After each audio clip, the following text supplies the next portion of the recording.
journey of infinite beings with infinite karmas and infinite sufferings, we must walk the path well and hopefully crack some good jokes along the way. Welcome to the 12-Step Buddhist podcast, episode number 21, broadcasting from San Diego, California. On the iPhone, back on the iPhone now because the iPad doesn't allow me to use the vocal processing software for some reason, so I want to have the good quality sound. So a lot of things happening and shifting. Let's talk a little bit about it. I want to share with you about my recovery and how I apply some of the tools that I have come across in my journeys. As many people may know, a friend of mine, a beautiful young woman who was somebody that came to my 12-Step Buddhist group in, I think, 2010 or so, had some difficulty staying sober, real difficulty, and I kind of distanced myself from her, as I often do with people who aren't ready, aren't committed, and just really aren't capable of making that leap into sobriety.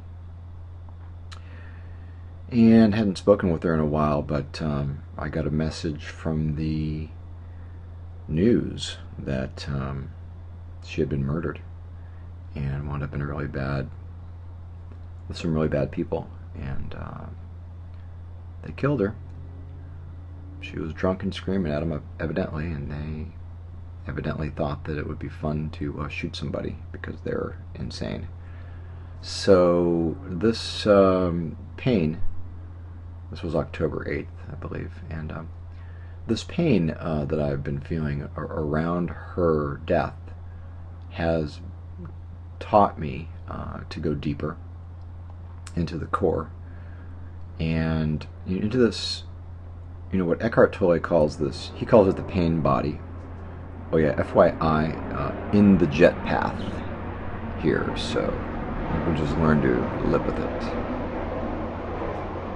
Like everything else in samsara, it comes and it goes.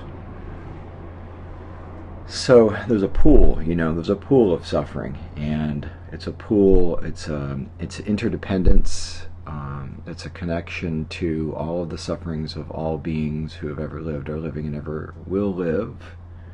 When we tap into the Bodhisattva path, when we tap into the path of seeking liberation for all beings, not liberation for ourselves alone, liberation for the sake of all beings who suffer and have suffered and will be suffering. And it's noble. It's called, Buddha talked about the Four Noble Truths and so on. So it's noble because, it takes a lot of guts to feel the feelings, right? And those of us in recovery know that feeling feelings is, problematic, to say the least. And, how do we feel the feelings without them being overwhelming and making us want to go back to our addictions? So one thing that happens is practicing meditation, practicing allowing ourselves to be present in the moment, in the space, in this experience as it is. I was in a yoga class last night at Core Power Yoga, where I practice regularly, and the teacher says, "What time is it?" And the whole room shouts, "Now! Where are you?" "Here!" And, how many times in Zen training, do we get told that's the practice, and that's the practice, being here now. And, it's easier said than done. And besides that, what does it really mean? Can we really be here now? I think if we're really here, really now, then we're really beyond this individual expression. I was reading in a Tantra yoga book, researching for my new book, The 12-Step Yogi, about how if we can really get non-dual, if we can really get in the space of the nature of mind, all right, or our divine nature, or real wisdom, then we're beyond the individual experience. We're still in it, relative. The relative, Buddha talked about the two truths, the absolute truth and the relative truth. And I talked in a previous podcast about spiritual bypassing, which actually was the most downloaded episode so far, and apparently a topic that you're interested in. So I'll continue talking more about it. I like to know what you're interested in. And remind me, I'm gonna look up my Google Voice number. You can call and get, you can give feedback or ask questions. I have to find the actual phone number, which I will give you momentarily. But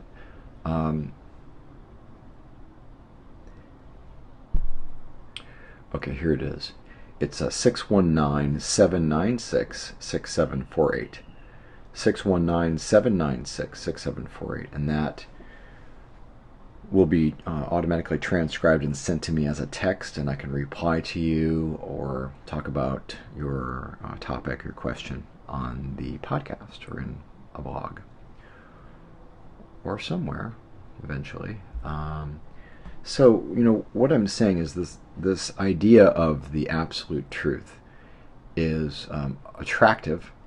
It's attractive to us on a level that is mental and emotional.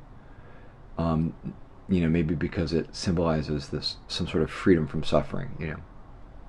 The absolute truth is we're all one, for example. And there's bumper sticker wisdom.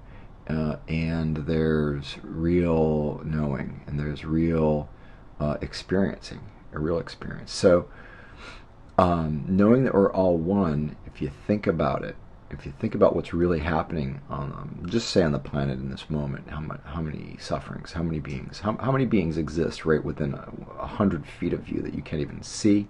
How many beings were killed as the result of what you put in your mouth to eat on your last meal? If it was a vegetable or meat is irrelevant. There are many, many beings involved, and things we can see and things we can't. So we have a tendency to think we're righteous and to think we're connected, and we put ourselves in this fantasy space of, well, we're all one, And, we are all one, and we are all one in our real nature, and we are all one in our relative dimension of samsara, the cycle of infinite suffering. We're all one. We're all connected. There's a deep pool. It's infinitely deep. And when you stick your Buddha toe in the Buddha pool with your meditation, and your prayer and your surrender, if you say even just 12-step thinking, just open your heart, abandon yourself completely to God as you understand God, be here now in this moment. My higher power is what is, and what is regardless of what I think, regardless of what label I put on it.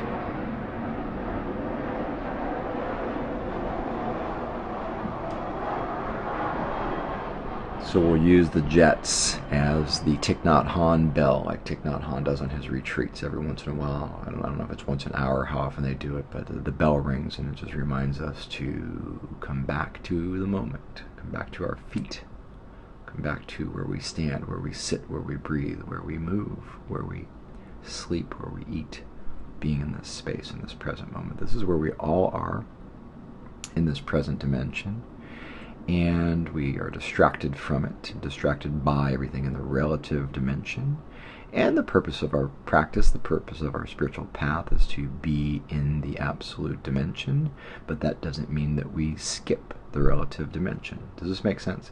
It doesn't mean that we tune out, or that we bypass, or that we sidestep, or that we don't feel. We've got to feel. If you want to heal the pain, you've got to feel the pain. So when my friend was killed, I didn't know how deeply I really loved her, and I really did love her as a person and as a beautiful woman, but as a lovely person who suffered, deeply. I wanted to help her, and I couldn't, so I had to step away. But man, the pain was really deep. And the pain taps in. Let me share with you how deep it is. I'm open and I'm willing and I breathe and I feel and I experience and I talk about it, and I try not to shut it down, but I will share with you that it comes out of my dreams. It comes out in the unconscious. It comes up from the unconscious pool, the unconscious well of infinite suffering, of infinite beings and infinite karmas and infinite samsara. It comes up, it comes out, it comes through, it reveals itself, it unfolds like a dirty lotus blossom, unfolding the pain, unfolding the suffering. I'm not trying to be morbid. I'm not trying to wallow in it. I'm sharing with you that is how it is. How it is that infinite beings suffer infinite sufferings. This is the truth. This is the first noble truth. This is the first noble truth. Life is suffering. Infinite beings suffering. Infinite. Okay, without end, right?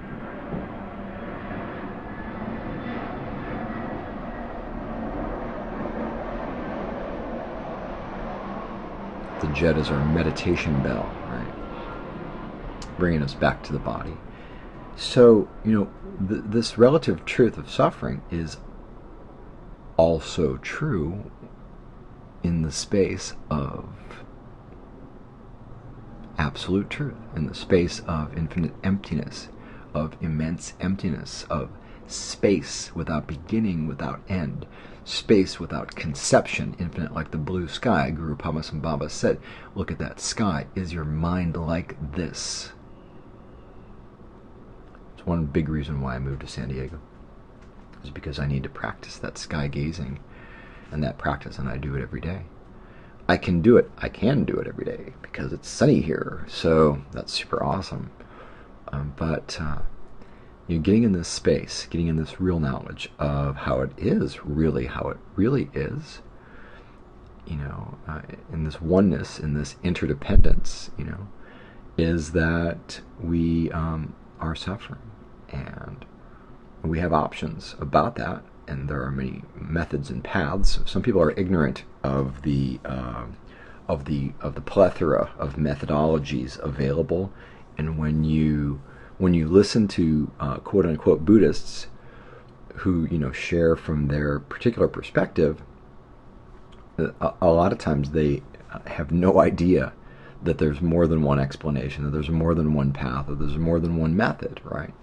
So when we say, for example, against the stream, I was at a thing at the Buddha for You store here in San Diego. The guy there kind of runs it, in the Dharma Bums temple, where I've done some speaking and so forth. And they've got a Buddhist recovery thing and so on. But he was saying, Buddha said this, Buddha said that, and this is our job, and this is what we should do. This is how we should approach it. And being against the stream is one of the ideas. And to be against the stream, if you listen to Dharma punks people and this kind of thing, we should be aware that going against the stream is the path of renunciation. It's the sutra path. It's the first turning of the wheel of Dharma. It's not the only turning of the wheel of Dharma. It is an excellent, awesome, powerful, profound, necessary application of understanding the first noble truth: we are suffering. We try to distract ourselves. What can we do about it? Well, we can stop causing bad karma by stop reacting to the suffering by poking other people in the eye, right? And thinking of ways to get more and give less, right? So, here's an awesome thing. I was at a meeting last night, because I've been going to tons of meetings, being new in town and so forth. And Ocean Beach Clubhouse here in San Diego, really, it's a sweet spot for me. I dig it. And the guy was saying, talking about Thanksgiving and so forth, like, hey, everybody's worried about, blah, blah, blah, and their triggers and their unhappiness and their families and their blah, blah, blah. And he's talking about, I just went and bought a bunch of bananas and went out to the beach and gave them to homeless people. I bought, what do you say, he bought, I think he went to the dollar store or something and bought a bunch of, personal, soap and toothbrush, toothpaste, little hand towels and things, and just wrapped them in a little ribbon and went from person to person. And honestly, how fucking amazing is that? How fucking amazing is that? I didn't think of that. I'm a Buddhist. I'm on the Bodhisattva path. I didn't think of that. That's a cool, man, that's one way to go, One way to go is to practice giving more, to practice generosity. I talked about this in in the book Perfect Practice, available digitally on Amazon. I think it's $1.99. Practicing ways of understanding the voices in our heads around practicing, selfishness and self-centeredness. This we think is the root of our troubles, and the opposite of that, which is generosity. And what are the levels, and how deep can we really apply generosity? So, one way is to one way to cope with suffering is to practice these principles, practice the paramitas or the perfections, patience, generosity, mindfulness, meditation, and so forth. I laid all those out in that book, but there many people have. But one way is to kind of refute and to negate and to block, right, and shut down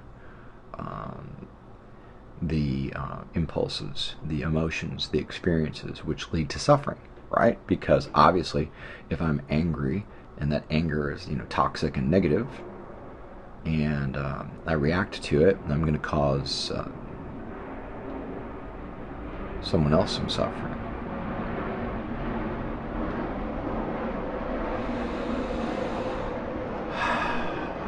Whether I mean to or not, right? Whether I mean to or not. So,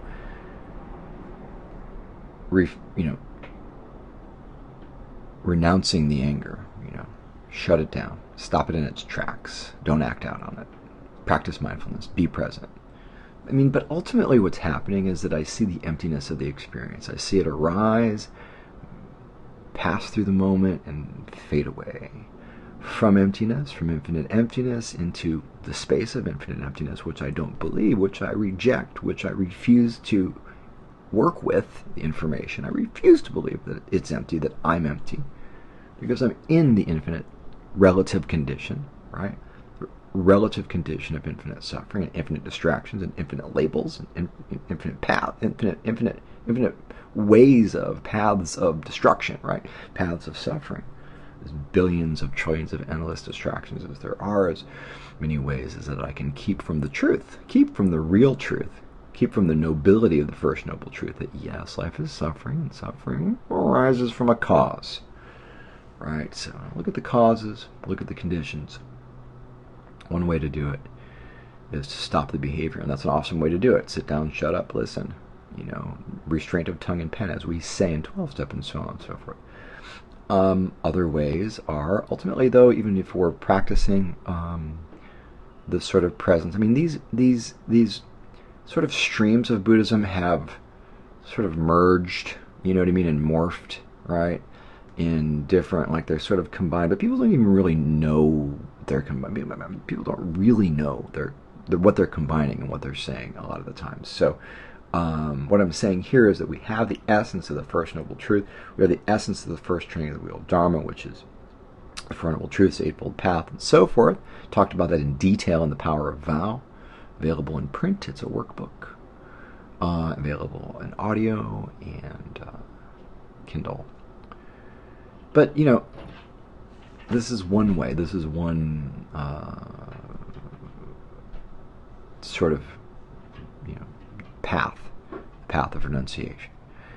And it's necessary. I should do this in the moment. But however, there is the whole system of Tantra, the whole system of working with the energy. It's called the path of transformation. So how do we transform? How do we transform our experience, It's not really totally separate and totally different from sitting still and being present and allowing ourselves to experience what arises, and notice that it comes from we don't know where, we can't find it, infinite emptiness, because it's not a place and there's no frame of reference, and our frame of reference is really an illusion. It's really a temporary, it's really a moment, it's relative, and relative exists in the absolute, and let that come and go, and then without reacting to it. This is different than shutting it down and blocking it in a sense. We become open, and we stay open, and as we stay open, and this is really kind of Mahayana, this is really the greater path, this is really the Zen non-duality, and other systems. What we're really trying to do, or really doing, or not doing, or what we're really being, is we're being present in the infinite now, in the space where we're all one and we're all suffering, and we're all also one and we're all bliss and we're all divine, all in the same moment. We're not saying we're divine to block the truth of suffering. That is bullshit. That is spiritual bypassing. That is a label, and everybody does it. Every single practitioner on the path does it to one extent or the other. But what happens over time, what happens with wisdom and experience, what little of it we get when we get it, I'm typing my password here, is that we become aware of this, and we allow ourselves to feel it, and we allow ourselves to not hold on to it and to not make it worse. And we allow ourselves to, boom, right in that moment, boom, instantly allow the ultimate bodhicitta, the boundless, absolute, infinite compassion, allow that to shape you. I mean, read Khalil Gibran on love. I mean, allow it to prune you, man. Do you know what I mean? So, in a sense, this is Tantra. This is allowing the transformation. And then it's passive and it's active too. So when we practice yoga, physical hatha yoga or pranayama directed breathing practice, for example, we're learning to direct our energy, our vital life force, our prana, with our breath. We're learning to create experiences with our body, and this takes our practice into a deeper place, not just sitting still and being passive, but working with the breath and the ethics and the behaviors and the movement, and the chakras, the energy system, the mantra, the mudra, working with all of this, and ultimately being present, being still, being in the space of now. I'm not a big Lama Surya Das fan, but he has a way with words, and he said, the holy now. It's the holy now, but we're never wholly in it. I love that. I've always loved that. So, to be wholly in it, to be really one, means to be able to be open to the infinite suffering of infinite beings with infinite karmas, right? And to be a channel of thy peace, to where there is hatred, let me bring love, where there is doubt, may I bring faith, and where there is wrongdoing, may I bring the spirit of forgiveness, because once we tap into our own suffering, we tap into the deep pool. We tap into the pool, or the ocean, the infinite ocean of suffering that exists. The First Noble Truth, man, that's all I'm talking about. It's the First Noble Truth. So, I talk about this my way, other people, I don't know. So, I listen to my teachers, and I do my practice, and I try to have my experiences like when friends die. And I wake up with the pain, man. I wake up with the unconscious, becoming conscious. Do I resist it?